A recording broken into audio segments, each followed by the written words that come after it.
ভারত পাকিস্তানের ডিজিএমও পর্যায়ের বৈঠক হলো সূত্রের খবর। 10ই মে যা আলোচনা হয়েছিল সেই একই আলোচনা হয়েছে আজও। আরও আপডেট জেনে নেব আমাদের প্রতিনিধি রাজীবের কাছ থেকে।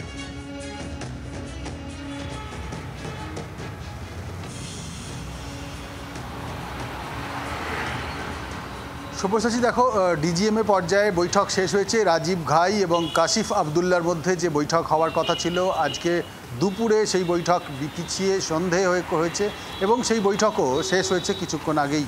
এবং যেটা ভারতীয় সেনার তরফে বলা হচ্ছে, বৈঠকের বিষয়ে, বৈঠকের পুঙ্খানুপুঙ্খ বিষয়ে পরবর্তীতে জানানো হবে, কিছু সময় পরেই জানানো হবে।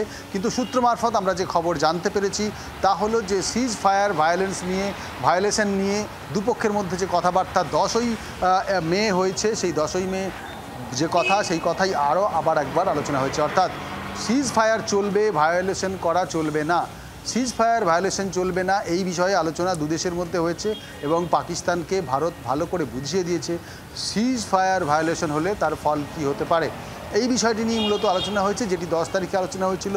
মাত্র দুদিনের জন্য এই সিজ ফায়ার বহাল হয়েছিল, রাজি হয়েছিল দুটি দেশ, সেটিকে কন্টিনিউ করা হবে। অর্থাৎ আগামীতেও সিজ ফায়ার থাকছে এবং সীমান্তবর্তী এলাকায় কোনোভাবেই এক দেশ অপর দেশকে লক্ষ্য করে, নাগরিককে লক্ষ্য করে কোনোভাবেই গুলি চালনা করবে না।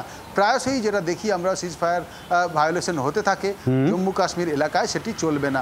মূলত এই বিষয় নিয়ে আলোচনা হয়েছে এবং অবশ্যই আরও কয়েকটি বিষয় নিয়ে আলোচনা হয়েছে। সেই বিষয়গুলি ক্রমশ প্রকাশ্য ভারতীয় সেনার তরফ থেকে জানানো হয়েছে। পুরো বিষয়টি সামনে আনা হবে, বিস্তারিত জানানো হবে, তবে কিছু সময়ের অপেক্ষা থাকতে হবে। এবং আমরা তোমায় জানিয়ে রাখি যে অনেক ধন্যবাদ রাজীব। আর কিছুক্ষণ পরে, ঘণ্টাখানেক পরে প্রধানমন্ত্রী নরেন্দ্র মোদী কি বক্তব্য রাখেন সেদিকে অবশ্য নজর রাখতে হবে। বাংলার আওয়াজ, বাঙালির আবেগ, জি 24 ঘন্টা।